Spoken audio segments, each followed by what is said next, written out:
before I say anything else. And here he comes. Ladies and gentlemen, so as we haven't got a game to review, we thought we'd bring you a favourite of ours on the show, and a warm welcome back to Sir Steve Coppell. Steve, how are you, mate? Yeah, I'm good. Thank you very much. Yes. On behalf of everybody at Red and Blue Review, can I offer you our sincere congratulations on becoming a granddad for the first time? Yes, granddad. Young Finlay arrived on the 7th of January, and see him every day by WhatsApp and what have you. And he's growing quickly, and missing him already. I bet you can see a difference in him already, can't you? Oh yeah, every day. He's just growing so quick. I didn't realise from memory, but obviously my own, you just can't remember it being that rapid. But he's laughing and joking now, smiling. Is he going to be a footballer, Steve? You know, can you see any early signs of a promising career ahead? Well, he moves his legs fairly rapid, but I've already been told that I have to train him to make sure that he makes a showing on the football field. So he's in a good environment for outdoor activities. His mum and dad, they live in Singapore, for those who don't know. And I was there for a month or so, seeing the birth. Well, I didn't see the actual birth, but I saw him the day after, and spent all my time with him, as much time as I could while I was out there. It was fabulous. Yeah. Brilliant. You may see on your screen some messages coming through as they're happening absolutely live, okay? Yeah. Because we are live on Facebook, and already the comments are coming through. Good evening, excuse me, I'm at dinner. Good evening, Sir Steve, says Graham. Paul's out there, Lee's out there, Charlie, Mark Willis is out there. Guys, good evening and welcome to the show. Don't forget to tune into all our socials on Twitter, on Instagram, obviously our Facebook page. You can find us on our YouTube channel at redandbluereview.co.uk.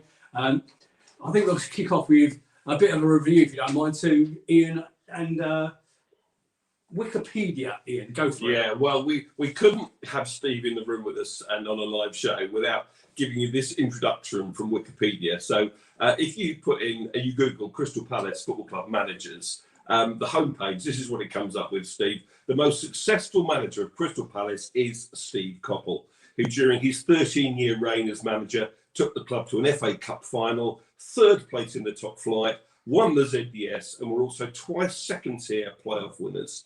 He's also the club's second longest-serving manager, presiding over a total of 565 games from 1984 to 2000 during 4 spells in charge. And in 2005, Steve was voted as the manager of Palace's Centenary 11. That's quite an accolade, Steve, isn't it? Well, there was a fair old investment of time in that as well. You know, you talk about the number of years, but also the time invested in those years. And I was lucky. I always make reference to Ron. Ron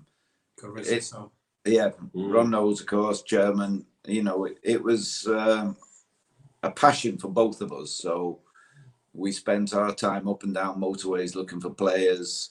At the time, you wished you had money that you didn't have to do it. Yeah. Now, looking back, you know, I'm grateful I did do it, because I learned so much in this company for so long about, you know, how to run a football club, how to deal with people, how to do so many things. And, you know, we were tight for a lot of years. And I think that's such a vital ingredient of a successful club, that the relationship between the owner, the chairman, the person who makes the big decisions in a club has got to be very, very close to the manager who makes the decisions down to the playing staff. I think, you know, they've got to definitely be on the same page with the same ambition, the same drive.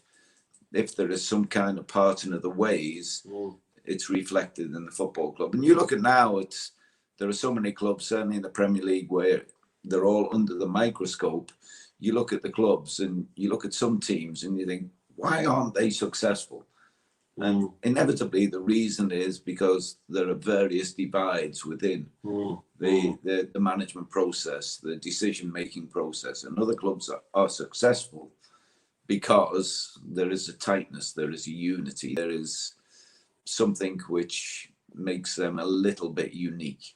Can you imagine how successful you would have been as a Crystal Palace manager had you had the funds that are available now to the current managers? Well, again, I don't think it's necessarily the funds that make all the difference. You know, I mentor a couple of young managers, and I speak to them, and I say to them from day one, the most important thing a manager has to do is recruit. And the recruitment process doesn't just apply to the playing squad, but applies to your staff, because there has got to be such a unity within your immediate staff. You know, the physios, the kit man, everyone has got to be on board.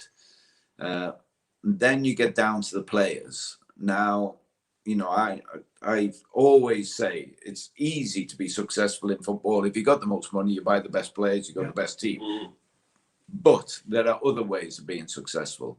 And now with the analysis that is at everybody's fingertips, and it's not just about analysis. I still think there is a blend to be had with a practiced eye.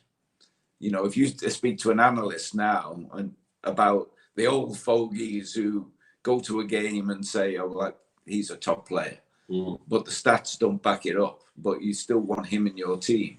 You know, there is that balance to be had between the pure stats and just seeing somebody on the field. You know, it's not just about one, it's not just about the other. So, you know, I think if you can get that balance right, there are so many rough diamonds to be had. I watch a lot of non-league football now, and I see a lot of players who I think they could definitely play top flight football, but there's something missing. Okay, so how does a manager get that? You're almost talking about the magic ingredient of getting a team together around you to lead a football club. Well, in terms of recruiting players, whenever myself and Ron used to go to games, the first thing we would do, say if we were going to non-league, it happened with Stan Collymore. Oh, yeah. We went to watch him play in non-league. Stafford Rangers? Stafford Rangers, yeah. We good. went to see him play at Stafford, and we literally went in the ground. We didn't go in the posh seats or anything. We just went in. Around us were a number of Stafford Rangers fans. At half time? No, we didn't do that. But the Stafford Rangers fans, they told us all about him. You know, we knew everything about him, his family life, his background, you know, what he was like as a person. Because now, again, I go to a lot of non-league games, and you see the players, you obviously from the away team more often, they will go to their fans at the final whistle, and they're almost shaking hands with everyone. Yeah, because it's like 15, 20, 30 people who will follow their team wherever they go. So if you get to speak to those people, they are the best scouts ever. They are, you know, they know the players, they know the ones who give everything, they know the ones who've got a little bit in reserve and save it for a day when, maybe a scout's watching. You know, they're the people you need to ask to recruit the best, to get the rough diamonds, you know, to pick the absolute stars. It's easy. I've got to tell you that we're not supposed to be on air now for another hour and 20 minutes. And we already have so many people on here. Fell in love with Palace, says Simon, thanks to Steve and that 1989 team. Stop watching a film to tune into this. Hello, Steve. Hello, Steve, and the voice is Mark Corbett. Still remember the ZDF. We're going to come. John Murphy's saying about the ZDF. Thank you, Sir Steve. Facebook user says, unbelievable, Jeff. At Steve Coppell, I remember away at Tranmere Rovers, and Ashley Cole saved a goal off the line, and we won 2-1. And after the game, he slung his blazer into the crowd. Great memories. Do you remember that? I'm not sure it was a Tranmere Rovers game, but I have a habit of slinging blazers into crowds. In fact, I think at the end of one game, it may have been Tranmere Rovers, I can't remember exactly, but I threw a coat into the crowd, and I made a joke afterwards about... You wanted my coat back? No, it's something about... Cold. You know, somebody returned my coat, but they nicked the wallet. And then a few days later, I got a letter from an irate parent saying, well, you know, my son got your coat and he never nicked your wallet. There was no wallet in there. And I'm thinking, I'm trying to be funny, you know, make light of something. Oh, yeah. But... and he's already come back and said, 100% it was Sir Steve. No. I used to it wasn't superstition, but I always used to try and wear the same thing. And quite often I'd have like 3 blazers.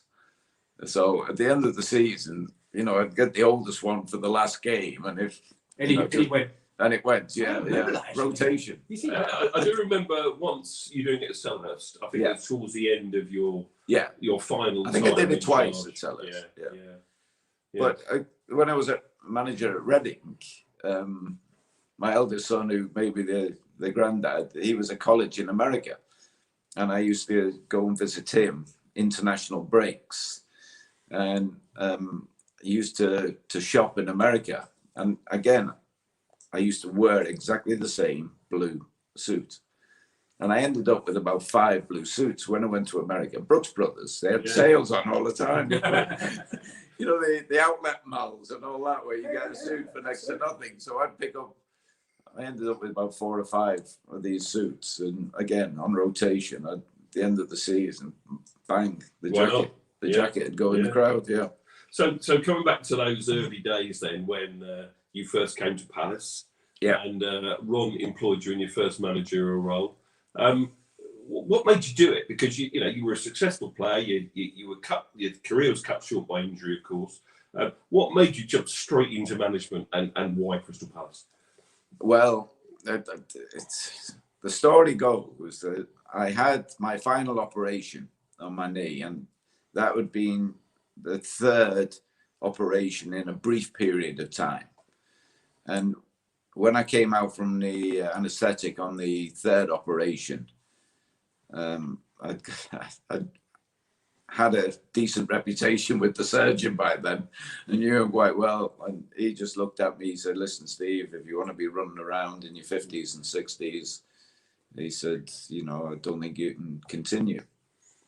So obviously it broke my heart, and I made the decision to retire. 28, I'd had the injury from 26. And when it was announced, there was such a wave of sympathy for me. And for the next couple of months, I was invited to everything, all kinds of dinners, and, people were very, very kind, but it was smothering. It was claustrophobic. And, I'm 28. And I'm thinking, I played United. I'd earned good money, but I hadn't earned top money. When I finished at United, I think I was probably about the 4th or 5th best paid player, and I was on £1,000 a week. Wow. Yeah. My brother was a plumber, and he was on £300 a week. So I was earning 3 and a bit times more than a plumber. And if you do the maths now, it's a bit different it doesn't really equate. So, I had some savings, but I didn't have a lot of money. I'm 28. Before I became a player, I'd wanted to be a teacher. And I thought, well, I could take a teacher training course and I could be a teacher. But, I didn't really know what I wanted to do. So 2 months after I retired, I was out almost every night, functions, prize givings, presentations, I was all over the place. And I thought, well, I need some peace, stillness to try and decide what I want to do. And I met a Dutch physiotherapist, a gentleman called Richard Smith, ironically. And he was a friend of Arnold Murin. And he examined me one day, just looked at my knee, and he said, "Listen," he said, "I think I can get you playing again." I said, no. I don't want to be chasing something that's not going to happen. And he said, "Well, I'll tell you what, I'll do you a deal." He said, "Come and live with me in Amsterdam for 3 months." He said, "And if I get you back playing again," and I couldn't play in England, I would have had to play in Europe, which sort of suits my mentality. I would have been happy with that. He said, "If I get you back playing again, I'll take 10% of your income for the rest of your footballing career." And at the time, after 3 surgeries, my leg was like that. There was nothing, no muscle, nothing. So I thought, well, and I wanted to get away to decide what I want to do with the rest of my life. And if that happened to be playing football in Holland, Belgium, or whatever, I would have thought, well, that's not a bad outcome for me. So I went and spent three months in Amsterdam. I was getting intense treatment, literally 7 o'clock in the morning till 11 at night some days. Was this costing you money? No, it cost me nothing. Oh wow! The gamble was I stayed with Richard in his house in Amsterdam, and I had, you know, everyday expenditure, food and what have you. But in terms of, you know, somewhere to stay, he was covering the cost, and he had 3 clinics in Amsterdam, and I would go each of his clinics on rotation depending where he was or the fellow who was treating me. I did 3 months there, and the day I look forward to more than anything while I was there, a lovely place Amsterdam though it is, was a Sunday.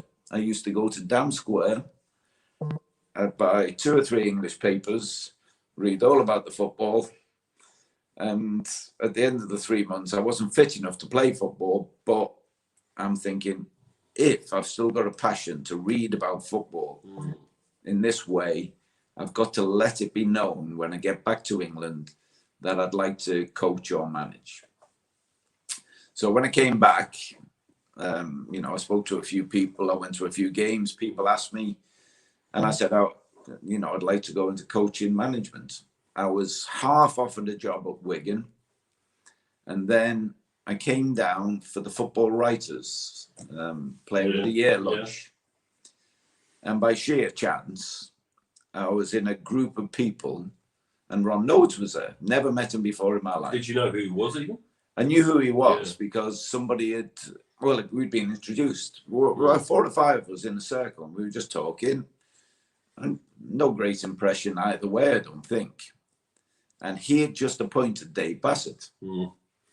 4 days later, Dave Bassett walked out, and I spoke to my wife and I said, that fella is going to phone me up and offer me the job. And 2 or 3 days later, he phoned me up and he said, would you like to come down to London and talk about the job? So I came down to London and I spoke with him, and he offered me the job. And I thought, well, again, karma, this is meant to be. We talked about who my number 2 would be. He was saying, listen, just have a word with Ian Evans. He's a real good lad. He's a good coach. I met with Ian. He's a great lad. Fabulous coach. Fabulous coach. He had a bad injury as well, hadn't he? Yeah, he had the bad injury. But, you know, really inventive, bright, funny man. And I thought, well, I couldn't get a better partner. And I lent so heavily on Big Taff, you know, the first year. Are you still in touch with him, incidentally? We see each other. Yeah. You know, we don't actually phone each other up. But again, I often say this about football people. If he, you know, I walked out of here and he was walking the other way, we'd stop and have a chat as if we were just coming out of the dressing room. You know, it's a pickup mentality, and there is a bond, you know, and I always say I'm forever grateful. And when Taff left, I thought, I can't do the job without him. I will make sure he gets a copy of this, okay? This is recorded, I tell you now, and he will see those words you just said. Ladies and gentlemen out on Facebook land, thank you so much for all your... Steve doesn't realise this yet, okay, because I haven't told him, okay, but I'm about to tell him live that we've got a whole list of pre-written questions for him, and you're all sending in dozens more, okay, because they are. We ought to cover some of these ones, Nick. That's what I'm saying. That's what I'm saying. So one of them was from the real panel, Paul, to him, and he was actually saying, out of any current player, who do you think out of any current player would grace your best Crystal Palace team? A Palace, current Palace player. Oh, current Palace. Well, to be fair, I love Zaha. You know, I think I don't know this, but Dougie Freedman has got an awful lot, I think, a big role to play in Zaha's development. Because when he first came into the team, he almost used to dribble up his own backside sometimes. And yet nobody would moan at him. And I think it was when Dougie was in charge. And, you know, I think Dougie must have said to everybody, listen, don't get on his back. He'll deliver. I'm only guessing this. I don't know whether it's true or not. But I used to go and watch games, and he'd beat 3 people and then try and beat 4 and lose it. And yet nobody give him abuse. And I thought he's done brilliant in terms of the development. I maintain now, from a standing start, he beats players better than anybody. We all love him to bits, don't we? Absolutely love Will to bits. And Saw him yesterday. yeah. Actually spoke to him yesterday. Yeah. You nearly run into him, did you, in your bus? He literally did it. I mean, I'm talking as close as you are to me now. He was actually in his Lambo in South Croydon, and he did a U-turn because he saw that he was about to hit a load of traffic. And I let out the window and spoke to him very briefly for about 2 seconds. And he just got this big white grin on his face, a bit like yours, isn't it? I was so pleased for him to win the Premier League Goal of the Month for February. Yeah. The goal at Norwich. It's the first time he's ever won it, believe it or not. Can you believe that's the first time he's ever won it?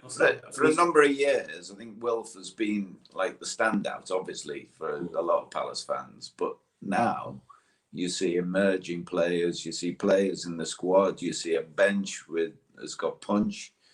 You know, Elise, Eze, the players now, real good defenders, the goalkeeper.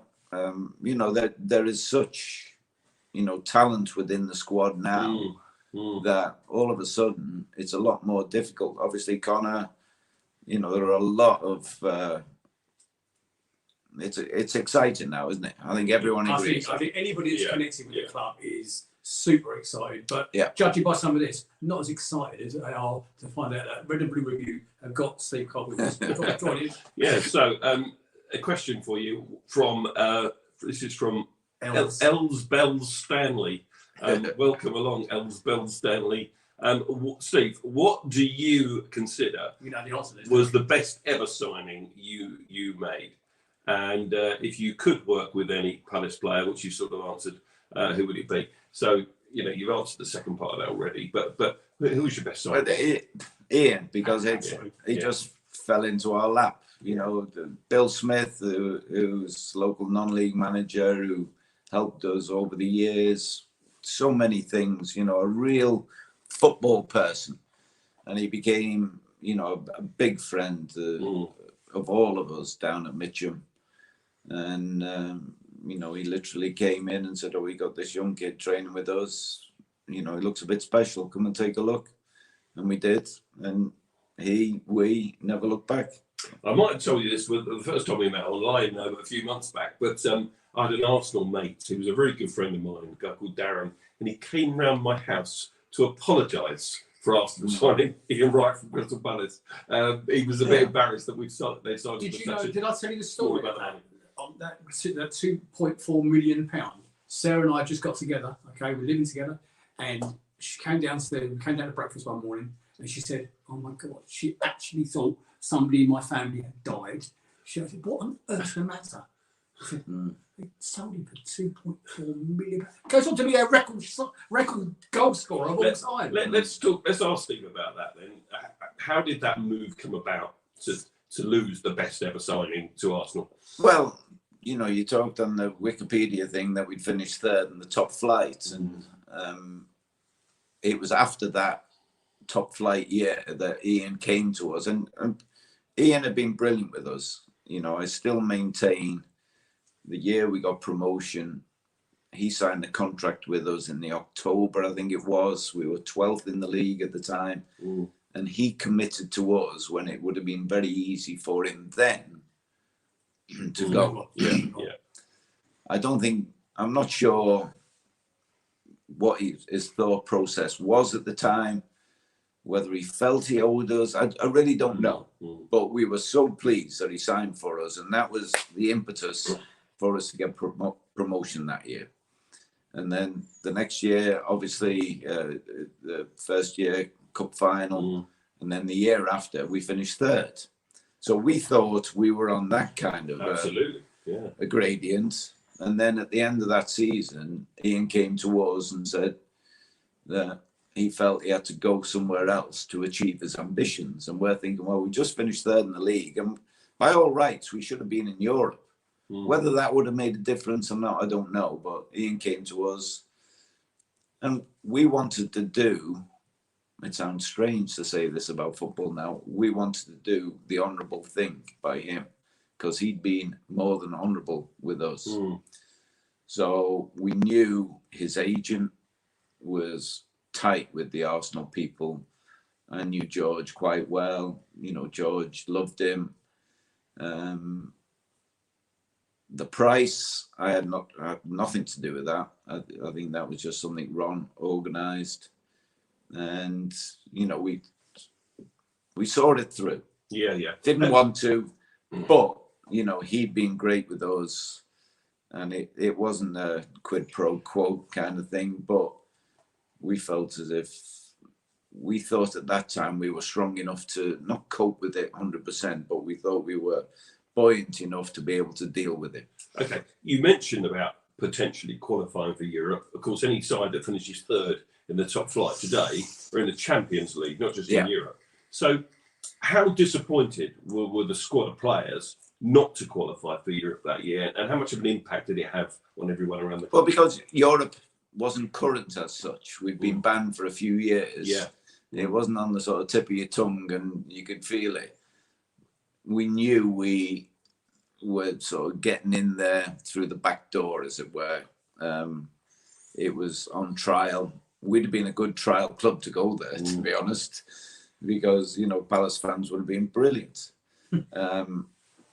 Traveling around Europe, whoever we played. But because it wasn't in your face every year, it wasn't that much of a hole, to be honest. Yeah. It would have been great, and it would have been what we deserved, but it just never happened. Yeah, sure. We've got dozens of questions coming through. Yeah. Jason Cadle. Jay, good evening, mate. I hope you're well, buddy. Regular on the show, been on many times. I think I know the answer to this question that he asks. Okay, I'm pretty sure I do. Steve, what is your favourite Palace kit? Oh, my word. Well, I was always wanting the Palace kits to get redder. That sounds stupid. Would that have been the Man United connection? Well, Liverpool. I like red as a colour. I just think there is something about seeing a dressing room with red in there, a lot of it. So I was forever. I loved the sash. That was the one. I thought that's what you would say. Yeah, that made Palace unique.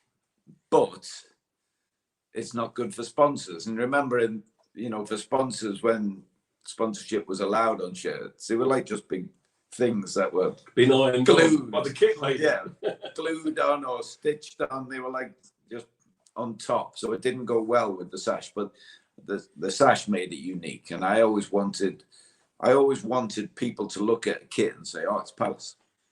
Red Rose Supermarket in Penge. Do you remember that? Yeah. Well, some of our sponsors over the years, they're not really household names, are they? They're just for the people in the area. So there we go. Brett Kemper said, Steve, you told me 35 years ago. He said, you told me 35 years ago that Mickey Droy was your best ever signing as he kept us up. Is that still the same? Well, I probably said that because Mickey Droy must have been standing behind me. And I certainly wouldn't want to upset him. Mickey was brilliant. He came to us and everyone said, "Oh, he's finished. He can't run. He can't do this." But he could talk. He could organise. He didn't have to run because he had experience. He could anticipate, stand there, head it, kick it. And to be fair, he was a real good passer. He had a sweet left foot and he could pick people out. So, he was great while he was with us. And he was just realistic. He came, he said, "Listen, I'll do my very best for as long as I'm here." And that's what he was like. I'm sorry, everybody, I've upset you. Muxa, I know I did say 7 p.m. initially. I do apologise. But yes, we have got Steve Coppell in the house. Gav, good evening. Scott, Jason, I've said hello. So there's too many of you out there to say hello to individually. But thank you for joining us on the Sunday evening. Yes, we have got Steve Coppell live and exclusive on the Red and Blue Review. Yeah, okay. So let's talk a little bit about the Brighton rivalry because it started long before your time. Oh, yeah. What was your take on it when you got to Palace? Well, I went to a game at the Goldstone ground and Ron said to me, he said, "Oh, it won't get a good reception here." I said, "What do you mean?" He said, "Oh, this is our rival, this is our derby." I said, "You're joking." I said, "Surely it's got to be, I don't know, Millwall or whoever." And he said, no, it's difficult to believe. He said, "But it is Brighton." But I must admit, whenever we went down to Brighton, they treated us great. But I soon realised the intensity of the rivalry. And, you know, some of the games we played against them were really intense, you know, and you think of the Jerry Ryan game, unfortunately, where he broke his leg. Mm-hmm. You know, I think, if anything, like it's a false rivalry as such, but it's now so intense, and it is intense. The bragging rights are very, very important. Yeah, and they're ours at the moment, of course, because they haven't finished below us for a long, long time. And the only season they did finish above us, we beat them in the playoffs. So, you know, that's pretty good. Yeah, but it's a good setup there. You know, that's what I've got to say. You enjoyed it then, didn't you? I was there for a year, and Tony Bloom was on the board then. Yeah. And you could just tell, you know, the Bloom family, their association with Brighton has been there for many years. Tony Bloom, very successful businessman, and you know, we're in a very current time where, you know, an owner who's put an awful lot of money into a club is very, very current. And you somehow think, you know, some of the foreign investment into clubs, you know, there's a question mark about it. Isn't it great to see an Englishman investing in the club he feels so passionate about? Yeah. You know, from that point of view, I would say it's brilliant. And he's built a club. You know, I'll tell you a story about their ground. We used to train at Fulmer when I was there, and the university training pitches. And after one training session early on in the year, it was baking hot. So I drove into Fulmer, and Fulmer used to be a beautiful little village, and there was a pub there. So I thought, I'll have a nice pint of lager before I drive home. On the duck pond, I know it. Yeah. So I walked in the pub. I said, I'll have a pint of lager, please. He said, you got to sign that petition. I said, yeah. What's the petition for? He said, to stop Brighton building their stadium here. I said, I can't sign that. He said, well, you're not having a pint of lager then. I mean, that's the other thing. We always look at it through the red and blue tinted glasses, obviously. Okay? Yeah. But from the other side of it, was when you were Brighton? Oh, I can't stand it. Steve Coppin, the Brighton manager. When you were Brighton manager, okay, could you feel the insane intensity from the Brighton fans against us? Well, when I was Brighton manager, you got to remember Brighton were hurt. You know, we were playing at the running track.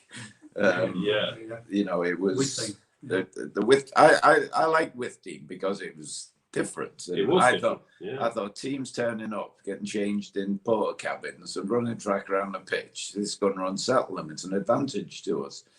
And we did all right there. But, you know, I look at that, and at that period, it meant a lot, obviously, but there were 5,000 and 6,000 people. You know, a lot of people had disappeared when they were the Goldstone. There was 15s, 20s, and the people had disappeared, and they weren't at their sort of peak, as it were. When I took the job, first couple of games, I brought a Brighton side down to Palace. And a lot of Palace fans were saying, oh, you know, you're a traitor, this, that, and the other. It's your second ever game, wasn't it? I think it was certainly early on. Yeah. It wasn't the first. What was the result, United. Well, exactly. He knows. He'll know what it is because he's like that. He's an encyclopedia. Well, I came and people were saying, you're a traitor. And we were scrambling for our lives. You know, I think after 11 games, we had 4 points. And I took over first game, I think it was second game we played Palace. People were saying, you know, this smells. And we turned up. I think we got beat 5-1, or was it 5-0? 5-0. This was the Andy Johnson hat trick that they still sing about, sadly. Yeah. 20 quid, 66 to 1. I got on that. Thank you, mate. Well, there you go. See, every cloud. But again, you know, a bad defeat like that makes you make big decisions, and we changed the way we played after that. And you know, looking back now, Brighton went to the very last game before they were relegated, and for us to, in that position, to go extend the season that long, we did really well. So you're saying that the hammering at Selhurst 5-0 actually did you a favour, well, as Brighton manager? In the same way, the hammering 9-0 at Anfield, yeah, that's true, was a catalyst for big decisions to make changes. The 5-0 I thought, well, I can't play the way I would like to play. Yeah. I'm going to have to be more pragmatic, and we changed our style. We played with a back three then, which wasn't fashionable, but anyway, it was a great day for us. But No, not to give there you go. special agent Coppell. Yeah, out of the funny you business. should say that, because Steve Mason actually said in the chat. I made somebody happy. Remember singing "Coppell's going to take you down." He loves Palace, and he did, and they did go down. Yeah. Okay, so Yeah. I mean, the love for you in here is just. It's just. You have to read these later, Steve, because there are some great comments. You don't do Facebook, do you? No. Andrew Adams is saying about future roles. Well, I think we'll bypass that one. Steve, actually, Andrew says again, will Steve ever get a job at the FA? Okay, and does he think the fit and proper test is broken? Interesting question, Andrew. Yeah. I applied for something at the FA this year on the FA Council, and I was told I was too old. So I was upset. So I wrote back saying, well, surely in this age of diversity, you can't really say that. Correct. And they came back and said, well, sorry to have to inform you, but we have more than sufficient number of representatives of the over 65s on the FA Council already. But I felt as if I had something to offer. I do, even now, I think I've got something to offer somebody somewhere. And what was the second bit? Is the fit and proper test broken? broken? Fit and proper. I think it's been broken for a long time. I think there has to be more of a dive into people's backgrounds, because the outcome of so many of these fit and proper tests has been disaster for so many clubs. And it's all very well, somebody coming in and changing a club, but when these people destroy clubs, you look at Bury and you think, how on earth does that club go under? And it was only 12 years ago the Crystal Palace were in that situation when we were in dire straits. And I think we're quick to forget that it was relatively recently. We were in administration for 21 months before Simon came in, and those were very, very difficult times. But Ashley Cole, we unearthed Ashley Cole. What a tremendous fullback he was, 17, 18 years old. Nick Bettinelli, who was our kit man, when Ashley turned up, he said, he can't be a player. Look at the size of him. And he was nothing. He was absolutely nothing, but what a sensational player. I knew he played for England. Mukhtar Butter in here has actually seamlessly, he doesn't realise, he seamlessly dragged us back into the list of questions. He's actually asking, and here we go, because I know we talked about it pre-show. Steve, what's your assessment of football in India? Well, it's something I don't study, but I follow. And at the moment, we are at the semi-final stage of the Indian Super League. Yep. The last 2 years, because of COVID, the Indian Super League has been in a bubble in Goa. Goa is a real hotbed for football in India because of the Portuguese background. They have 3 stadiums, I think it is, and they're playing the games on rotation there. I worked in India for 3 clubs, Jamshedpur, Kerala, and ATK, and those 3 clubs are in the playoffs, the final 4 clubs for this season's tournament. The first round was Kerala played Jamshedpur. Jamshedpur were champions. Kerala beat them 1-0. So that set up very nicely for the second leg. Yeah. And in the other semi-final, Hyderabad played ATK. Hyderabad, who've been a revelation this year, not a big budget. They've been superb. They beat ATK, who probably got the biggest budget. They beat them 3-1 in the first leg. So Mumbai, who were the champions and by far the best team last year, missed out on the playoffs this year. They got a new young English manager, Des Buckingham, but it didn't really work out that well for them. Could you try and compare the Indian League to any level of football in the UK? I would say, well, it's changing. The Indian football scene is changing, because when I first went there, we had 11 foreigners and you could play any 6. Right. and you had a squad of 15, 16 Indian players. Now you can only play 4 foreigners, and I think there's only 6 allowed in the squad. You can only have 4 on the pitch at any one time. So they're trying to give more responsibility to the Indian players. And the Indian players are grasping it. But again, the football with COVID, it's in a bubble, it's in one place. It's very, very demanding. COVID is still affecting them. So at some of the big games, some teams, Hyderabad in particular, during the season, they were losing 3, 4, 5 players because of COVID, and yet they still had to play games. But without COVID, going back to your time, I would say the first year I went there, Kerala, with more foreigners, I always said it was like Div 1. Okay. I thought we would have been okay in Div 1. Now, I really don't know. Steve Constantine was manager of India for many, many years. And he took them below 100 in the world rankings. Right. I don't know where exactly they are at the moment. They're playing in Bahrain, I think, in a couple of weeks' time. In the qualifier for? I don't know. I think it's just a friendly. But again, India is huge, but there are only little pockets. Northeast India, they got a lot of Chinese-looking Indians who've got powerful legs and they love the football and they're real good, strong players. Right. Kolkata, because of the British influence. Again, there are 2 teams traditionally in Kolkata. If they played each other, there'd be 100,000 people in the stadium. Really? They love the football in Kolkata, and they got a strong, healthy local leagues there, and they'll get good crowds. Goa, because of the Portuguese influence. Kerala, my first year in Kerala, we were getting 50-odd thousand for home games. Imagine 100,000 for a League One game. Unbelievable. I always say the gate receipts were probably about £7.50. But they watch the English Premier League and the Champions League on television fairly religiously, don't they? Over there? They're keen, but not everyone has televisions over there. You do see big crowds around some venues just watching the football. They know, like anywhere, you see loads of Liverpool shirts, Chelsea shirts now currently, Man United shirts less so, but you see, so many people.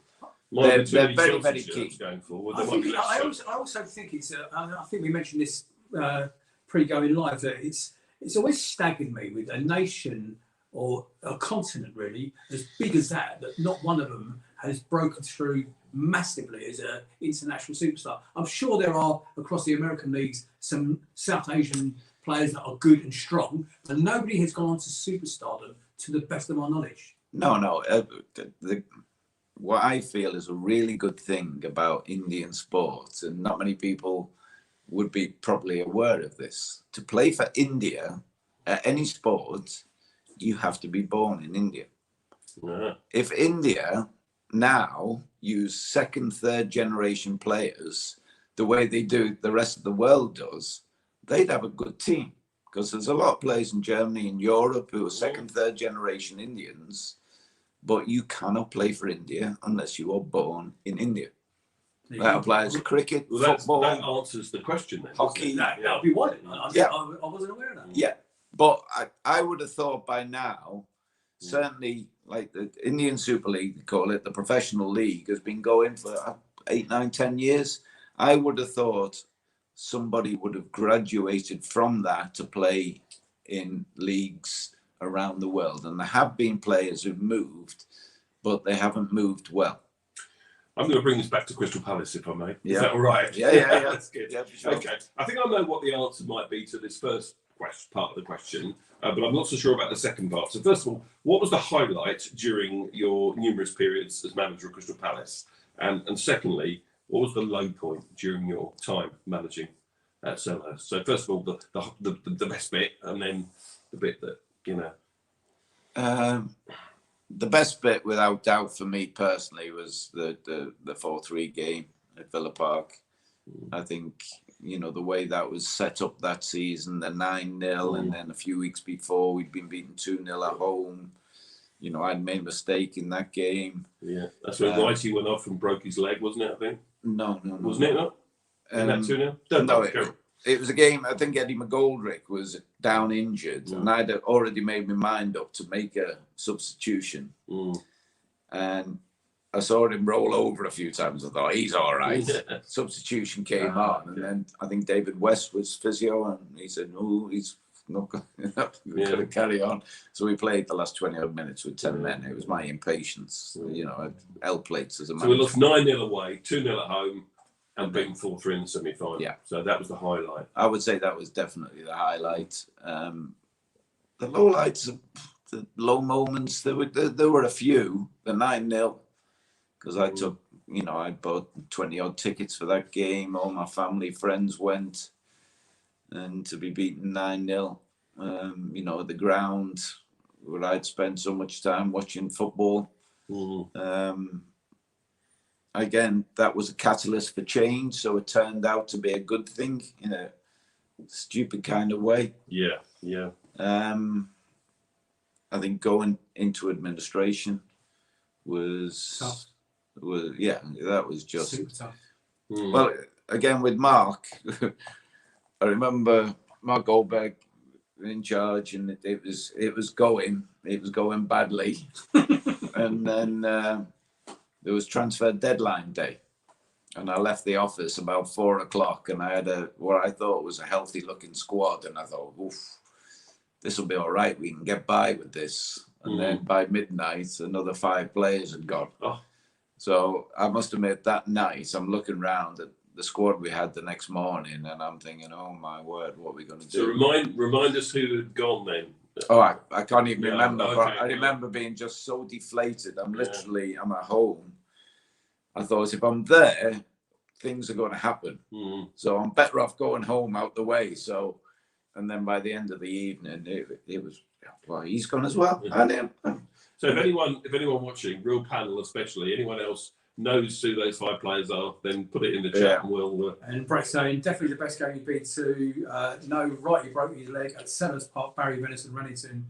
I thought that was half the pitch across to Hacking. There we go. Yeah, the current squad then, you know, we mentioned Wilf, what a talent he's been. Obviously, he's been at the club a long time. What's your view on some of the players that have joined more recently? Your Michael Elise's, well, Elise I'd seen at Reading. I thought he was a really good player. I thought when he was signed, I thought that's a good signing. But you know, he's come on. I look at him now and he flows. You know, I like the way certain players move, and he flows. Yes. And that's always good to see. And he's got that little gear change where he can run away from people.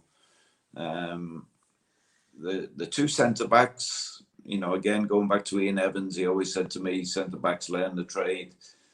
You know, by 29, 30, that's their peak years. So I look at the 2 young centre backs, and I think there is so much potential in them, but they're going to make mistakes. And I think you've got to accept that young defenders make mistakes in 1v1 situations. You know, they're exposed, not so much as a goalkeeper, but inevitably now.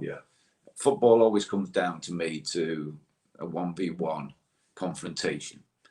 And centre-backs are exposed. They have to make an awful lot of good, right decisions. And inevitably, young centre-backs are going to make mistakes. So they've got to be handled right, because they look at, you know, Anderson's got great range of pass. You know, they look a good combination. And if they can be kept together for a few years and still have the same hunger and desire they seem to have now, then, you know, augurs very well. We talked about Ashley Cole being a fine left back. What about Tyrick Mitchell? Yeah, again, he looks, you know, he looks a Palace player. You know, left back was always a problem position for me, because Richard Shaw played so many games there, right-footed left back. And Howard Kendall always liked right-footed left backs. And I can never understand why, but with Richard, he was a really good right-footed left back. Whereas it's, you know, he's a good player. He's got pace, he's a good defender. I mean, again, adds a little bit more going forward than... You know, very, very healthy future. Very healthy future. Good.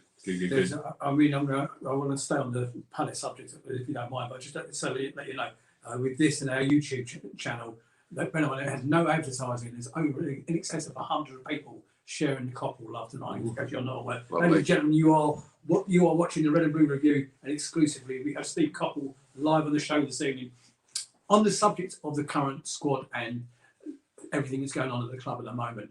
What was your feelings on Roy, and what was your feelings on the Vieira appointment? Because a safe pair of hands to a gamble is my opinion, but I don't know what yours. No, I would say that. I loved Roy. I used to go down there and watch him train. Ray Lewington, good pal of mine, worked with him for many, many years. I used to go, like Roy, even now, he will be out on the training field every day training his players. He was doing that with Palace. I used to watch him work and think, I can only admire this man. The way he played, sometimes I looked at the way he played and I thought, how does this sometimes get victories? It's so, like, it wasn't regimental, but it was almost. Everyone knew what they were doing. And they allowed the opposition to have the ball in certain areas, which made it look as if they were always on the back foot. And they were comfortable with the opposition having more possession. And, some of the results that team got, the fact that it wasn't pleasing on the eye, I used to say to all my mates, all my Palace mates, just look at the results. Look where they are in the table. They're not looking over the shoulder. For a club like Palace to be in that situation, 4 years? Yeah. I said, you can have nothing but admiration. And the club, I know, thinks very, very highly of Roy and the role he played in establishing the club. Yeah. And then when it came to an end, you're thinking, big shoes to fill. Were you surprised to see him leave when he did? No. I didn't have any inside information, don't get me wrong, but in those circumstances, I just felt it was the right time. And I don't know why, really. I just felt, there was I think it's dangerous for fans to make club decisions, and more fans are. Yeah. But when you get that, you can just sense it was the right time to go for both, for the fans and for Roy. 72, whatever he was when he went, you're thinking, Roy, right off into the sunset. But he loves his football and he's back. But before we come on to Patrick Vieira, then, were you surprised to see him come back to the Watford? No. I'd spoke with Ray, and I said, "Is that it then?" He said, "Well, I think it is, but you never know." And I know with Roy, he just loves his football. He loves being out in the training field. Even now, they play today. He'll probably be out in the training field tomorrow with his squad of players. It's something, I've got nothing but respect for. And he's got his own football principles. He's not bothered what anyone thinks. He knows, given the experience he's got over many, many football jobs, that what he does is going to get results. Sooner or later, they'll get results. And obviously, over the years, the 4 years that he was there, he did a great job, and I don't think anyone would argue with that at all. No. So on to Patrick Vieira. A lot of Palace fans were a little bit surprised at the appointment. They were expecting somebody with some Premier League experience as a manager. I mean, we didn't get that with Patrick. He'd managed in America, he'd managed in France. What were your thoughts when he got appointed, Steve? Well, probably what everyone else was thinking. You're thinking, what's the pedigree? In America, he didn't set the world on fire. In France, he didn't set the world on fire. But very often in those scenarios, if the Man City group sees something in you, then it's a competitive field that they have. It's a different Man City to when you were there. Yes, be clear about that. Yeah. But they have a worldwide operation. They own a team in India. Mumbai is owned by the Man City group. Yeah. So, they've got the finger on the pulse of who the emerging and the good coaches are. So much though I thought, well, as such, he's done nothing. I thought if they're, pushing him, and if they have pushed him, then they've seen something. So you know, I had an open mind when he came. I thought there was more probability of him being successful than Frank de Boer, because I told you before, I'd seen Frank and I said, this is too big a change. This squad of players are just not used to what you want them to do. And, you know, Frank said, well, I'm not going to change. They're going to have to change. Whereas, you know, I'd spoke to a few people about personified. Dutch. Exactly. Sorry for any Dutch people. There might be one or two watching, we don't know.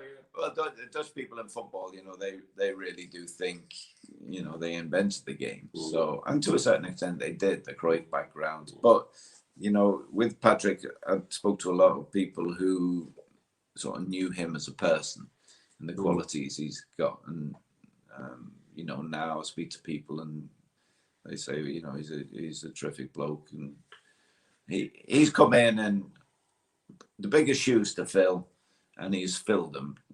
The signings have been top quality. They've been thrown in at the deep end, change in style, change in shape, change in mentality. He didn't really get the points.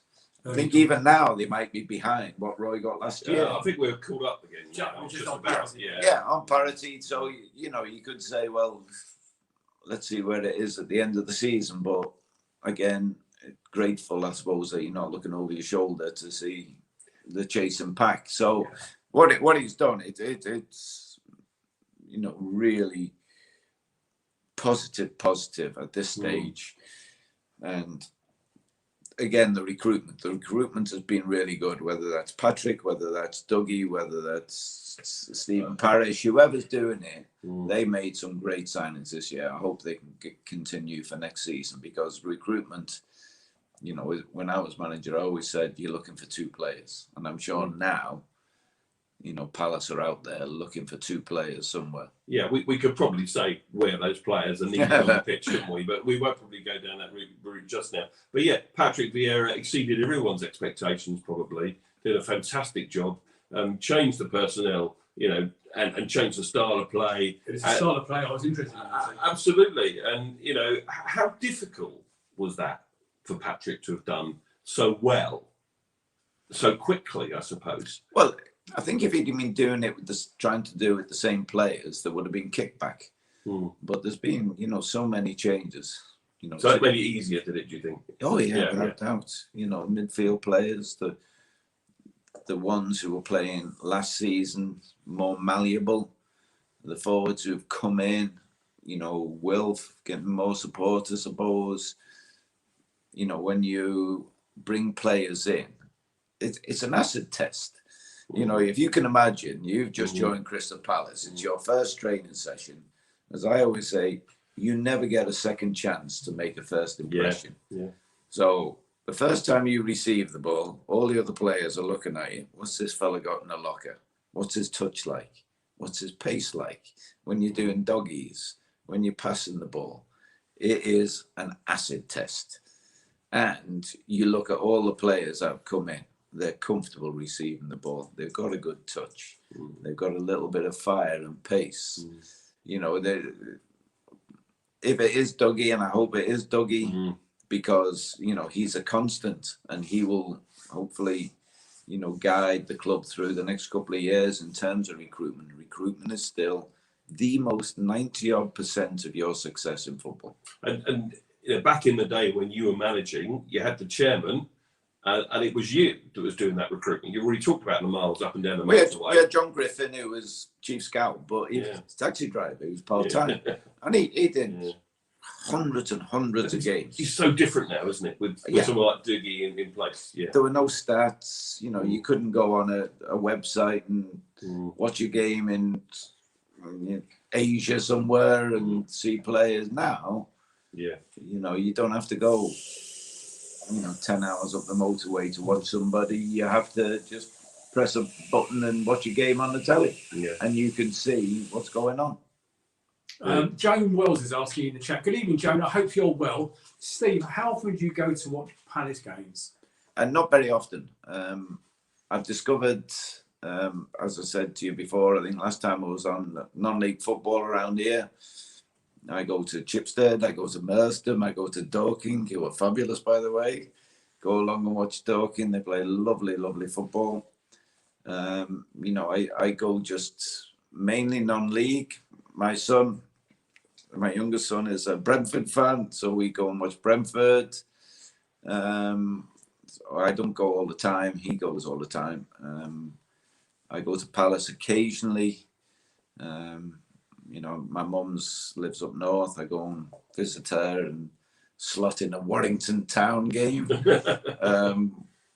So yeah, I don't go to many games now. And do you get overly? No, what's the word I'm looking for? People coming up to you all the time when you do go to Palace games. Do you get any privacy? Well, I went to the Stoke game last week, and I was hosting a few friends, and the club asked me if I would go into Speroni's and say a few words, which I did do, which I quite enjoy. Jim Cannon was there. He was mine hosting Speroni's, so it's good to catch up with him and to just see people passing by. There's a lot of people who are in Speroni's who I remember from when I was managing, who used to be regular supporters. So, it's a bit of a catch up and really good. Thinking about a few, looking at, you've seen the stadium recently, and before we went up live on air, we were laughing about with all the millions of pounds sloshing around in the Premier League and Crystal Palace, how poor the main stand roof was last week against Stoke. What about the infrastructure at Selhurst Park? What do you think needs to change at Selhurst Park in the next 5 years? A vision, I suppose. I think when the two American owners came in, there was the feeling then that there would be a new stadium, whether it be at the National Sports Centre or a refurb of Selhurst. That hasn't happened. The expense of doing something like that now is just enormous, isn't it? So it would be great. It's not the answer to all the evils in football.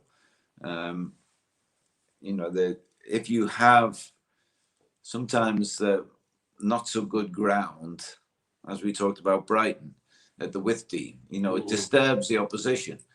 The away dressing room at Selhurst isn't the best in the world. Yeah. So, some teams must come there and think, well, I don't want to be squashed in the corner here. It's difficult for the full squad to get changed in there, all the staff that everyone has now. So that sometimes is an advantage. But, when people are paying really good money and when the skies open up as they did against Stoke last week, and there's a radius of like 5-10 yards where everyone's getting soaked, that is not acceptable. I absolutely agree. I mean, and new stand, of course. You think that'll ever happen? Will that happen in our lifetime? Well, if Fulham can do it, why go on Palace? Exactly. I think it should have been hand in glove with the council. The houses that are around the car park should never have been built. Correct.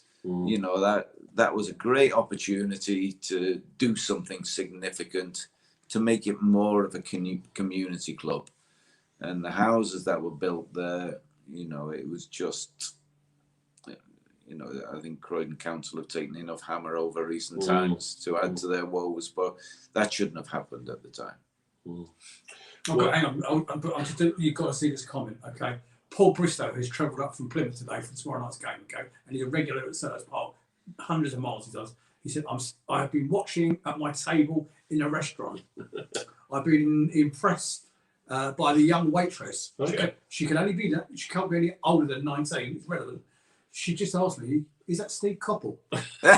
Your reputation here. So, what is it like to have the adulation? I mean, they love you, Steve. I mean, Well, I can honestly say I can walk around more or less anywhere and no one had bugged me. No one had...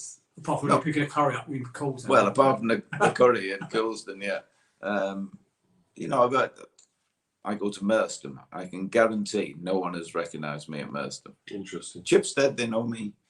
Dorking, they know me. But I would say at Merstham, and if someone can tell me why it's called the Whiskey Bible, I would appreciate that. No idea.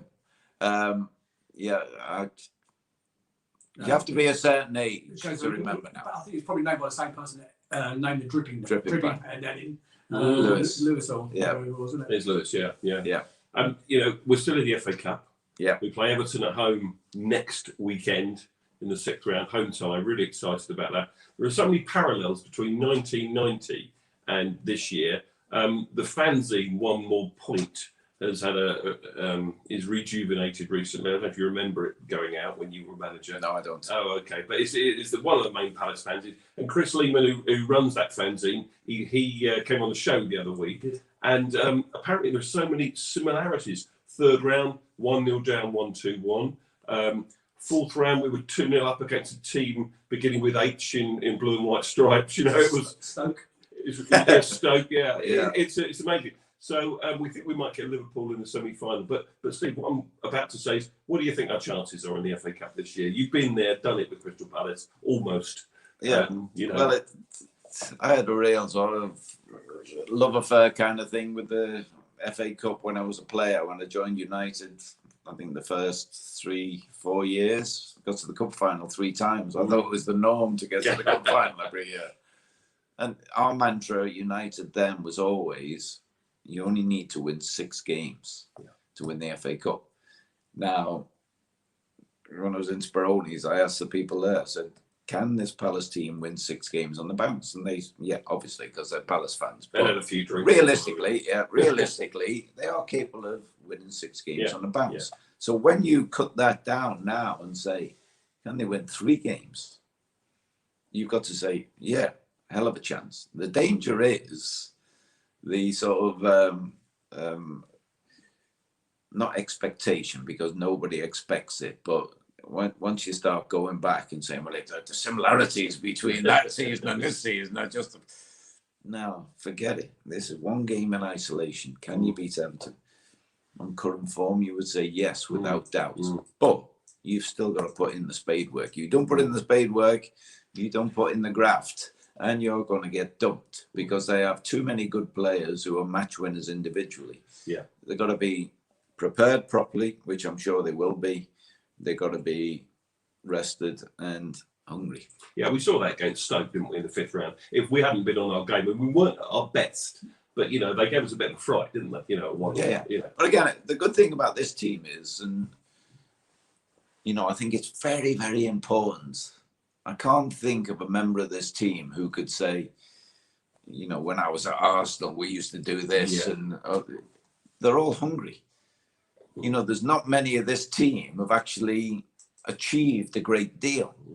So they're all hungry to win games, make new Palace reputations, make new history. You know, a couple of sides have been to the cup final wearing Palace kits, but nobody's won it. So, you know, let's have the hunger, the desire to get there and to achieve. And that would be part of your team talk, would it, if you were managing this current squad, preparing for that cup tie? Well, I think that the modern way of preparing teams, you know, everyone talks now about the process, and I think it's very much that. You know, I always used to say, certainly towards the last couple of years when I managed, today's Monday, we do this. Today's Tuesday, we do this. It doesn't matter who we're playing. Today's Wednesday, we do this. And there is a process of preparation now, and I'm sure Patrick and, you know, the staff now, you know, every club has so many staff and defined roles, specialists in those roles, proven that they are better than anyone else in other clubs in those roles. That's what you need. Again, hungry people. Certainly, I mean, the reality is you're going to need a lot of luck to go through, because you're right, to win whatever it is, 6 or 7 games. Tommy Docherty always used to say, if you're going to win the cup, your name's on it from the 3rd round. There's a little things happen in games whereby the ball could have bounced one way and gone in the back of the net, or bounced the other way and gone for a goal kick. And he always used to say, if your name's on it, I'm going to jump, if you boys don't mind, I'm going to jump back, because Jason's just asked a question. Jason Craig just asked a question, and I would like to hear Steve answer this. Steve, what are your memories of the playoffs and getting promotion in '89? The playoffs in particular, because I remember, was it Blackburn and Swindon? Swindon was something, yeah. I both of those. Swindon was Lou McCarty was, of course, obviously my player mate. And when I knew we were playing them, I'd seen Swindon play so many times, and they were direct. They were like, we were direct, but they were more direct than us. And Lou was a fitness freak, never drank. He would run. Yeah. Happy days. Happy days. Indeed. His preparation for football was all about fitness, and his team reflected that. His team were very direct. They had some good players. And for us to get through that I thought, that's a real significant mountain. And then when we played Blackburn, we had the advantage, or I thought it was going to be the advantage of playing away first. And it was all going horribly wrong. And then Eddie scored, I think, to make it 3-1.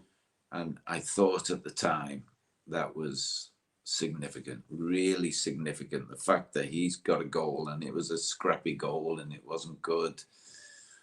And I thought, well, we'll never have a better chance. And, It was something else at Selhurst, wasn't it? That 30,000 spilling onto the pitch, to win it in that extra time, wasn't it? In the end, was 3. Well, like Dave Madden, I hark back at the beginning of that season. That celebration, I remember it so well. At the beginning of that season, our midfield duo were Andy Gray and Jeff Thomas, and you thought, well, there's not a better combination than that. At the end of the season, it was Dave Madden and Alan Pardew.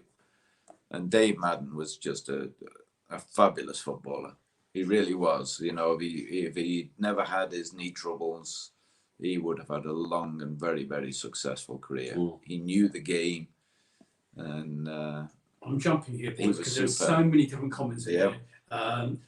Do you miss Evelyn Close? You won't know where Evelyn Close is, but you and I do, okay? No. Steve, and more importantly, Scarlett's nightclub. Go back in the day and pop up to the Wattingham pub for a pint. Oh, the Wattingham. Brent. Yeah, I used to go there quite a lot. The Watts, that's a nice quiet pub. Yeah. I still walk past it. I sometimes go walking around Kenley. It's still a very enjoyable walk. And we're on there today. We're on the aerodrome. Yeah, brilliant. And don't tell anybody else about that. No. Keep that to ourselves. The Scarlets. It used to be my summer after golf. Friday nights, play golf. End up in Scarlets. Say no more. Yeah. Do you ever do Cinderellas in Croydon? I think I did it once, but. There are so many things here. My favourite ever Crystal Palace manager, probably 20 times has gone through here by different people. The love for you is endless. Okay, ladies and gentlemen, you've given up your Sunday evening watching the Red and Blue Review, as you normally do. This guy here, Mr. Coppell, has given up his Sunday evening to spend some quality time with you. I'd like to know from you where you would position the Steve Coppell statue when it's built. not if it's built, when it's built. Well, you put up before a photo of me leading the team out at Wembley. Yeah. Can I just say, I still have that suit waiting for the day when Palace have a museum. I have kept it in my cupboard for all these years, and it's still there, and it still fits me. And I've been thinking, one day Palace will have a museum. That's the very suit. Yeah. Double-breasted as well, mate. Double-breasted. I remember it well. When Prince of Wales check as well. It is, yeah. When they come back, that'll be out again, I tell you. Apart from the hair, you don't look any different. You don't look any different. Yeah, well, feel a bit different. I've kept that all along for the occasion when and if it might happen. So maybe if they build a new stand and they make it a super duper Palace place. Talk about the stand. What about the facilities? I know you haven't seen the training ground, but what do you think? I mean, in comparison to your days on Tooting Beckenham training pitch or whatever it was. There's no comparison, is there? Bishopsford Road. Well, we had the wooden structure which was built up off the ground. So sometimes after away games, and I had the sort of lino floor, and after away games, when you were bringing the kit back to the training ground, old Maurice Druitt, who was our groundsman and kitman as well, 2 roles in one. How difficult is that? He got next to nothing for doing it. him and his wife Barbara she used to do all the kits. We'd come back, 9-10 o'clock at night from away games, and you would open up and you'd hear the scurry of the rats going across the floor. And we served food out the kitchen. Sometimes you have to move the rat poo off the off the. Imagine that today. They don't have their form, do they? They don't. And Peter Prentice used to look after the building. On the pitches there, it was, like a lot of the pitches now you see on the big match, they were just rolled mud from October onwards. It was incredible. I've got to get before these roll off screen. I've got to get to them. Joan Wells says, will you wear that suit to Wembley when we get there this year? Okay. On the same subject, Teresa is saying, would Steve be coming to Wembley if we get there? I'll go further than that. I'll add to that. Steve, would you come to Wembley as a guest of Red and Blue Review if we go to Wembley? Well, if it goes to Wembley, I will definitely be there. And the last time at Wembley with Alan took the team, I brought the cup out into the pitch with Sir Alex. So I had a very privileged position, and I was, obviously for me playing United again, it was another special occasion. Well, it won't happen this year. Yeah, and it won't happen this year. Yes. Yeah, there we go. Wasn't that 10 minutes before that the Clattenburg cuddle? Something like that, yeah. Did you witness the Clattenburg cuddle with Sir Alex? Well, I saw something at the end of. We were waiting with the cup beforehand, and I saw something. Someone said, "Oh, have you seen that?" And I looked round, and it was just probably the separation moment. Yeah, he's clever. He didn't get to do what he did without being on top of all the little tricks and innuendos. I am concerned that we have taken up far too much of your time. No, I'm all right. Go on, one more from you. Well, I'm just going to ask you this question, Steve. We need to wrap this up shortly. What's your message for Crystal Palace fans at the moment, and how well do you think this team can progress from here? Well, the message would be, I think, hopefully, at the start of something. Palace has always been unique. And to go from unique to special, you obviously need skill, longevity. And hopefully this is part of that progression. The signs are really good. I must admit, when my team was emerging, the hunger it had, from the captain downwards was significant. They were demanding of each other. They weren't just demanding things from the coach or the manager. They were demanding of each other. If the tempo wasn't right in training on a day, they would have a go at each other. And I sort of get the feeling with this squad, they don't settle for being where they are in the league. I think they have designs to be a lot better. And I think they have real potential to do that. But potential at Crystal Palace are things you don't really want to talk about. We've often talked about that, haven't we? Yeah. But this feels a little bit different. I just hope the significant characters share the desire. Because football now, changes are made all too often for the motives that you don't like to hear about as fans, the money and all this. So, good signs at the moment. I hope this season finishes with something significant. It would be great. Obviously, one step at a time. Stop. Yeah. I've got a dodgy heart. Ladies and gentlemen, you just heard Steve Coppell say, this feels different, okay? We hope we feel end of season with something significant. Just so you're aware of one of the comments, Steve Mason in the chat has just said, I just want to say one unbelievable show. This has made my evening. I've had some issues over the last few days, and this is the first time I've had a glow in me because you're on the show. Well, thank you very much, Stephen. Good luck with going forward. I hope everything sorts itself out for you. I'm going to end in a minute, but before I do, I'm going to let you have the last final word. So, ladies and gentlemen in Facebook land, we will be back on Monday week, Ian? Yeah, Monday week after the cup match, yeah. After the cup match. I must say in the background, Nigel, thank you for producing. Ian, thank you for driving an hour to be here. And of course, thank you to our special guest, Steve Coppell. Steve, to finish off the show, a special message for the Palace fans. Anything you like. Oh, stay there, I would say. I haven't been to Palace for a long time. I went to the cup game and seeing the supporters behind the goal, seeing, you know, it's there is a love in it. There is a love. That's all you can say. It's deep and it hurts and it cuts and it bleeds and it's everything. And that's the way it should be in football. You know, never lose that, because it's what comes from the terraces flows onto the pitch and makes things happen. So let it happen. And if you don't know, talk about the love. There is a mutual love from the fans to you. Thanks, and mate. we are absolutely Appreciate in awe it. of your presence this evening. Steve Thank Cobble, you. thank you very much. Cheers, Ladies and gentlemen, everybody. Facebook land. Good night, everybody. Take care. Yeah. Keep well. Good night. Bye-bye. There you go. Push the button. Night.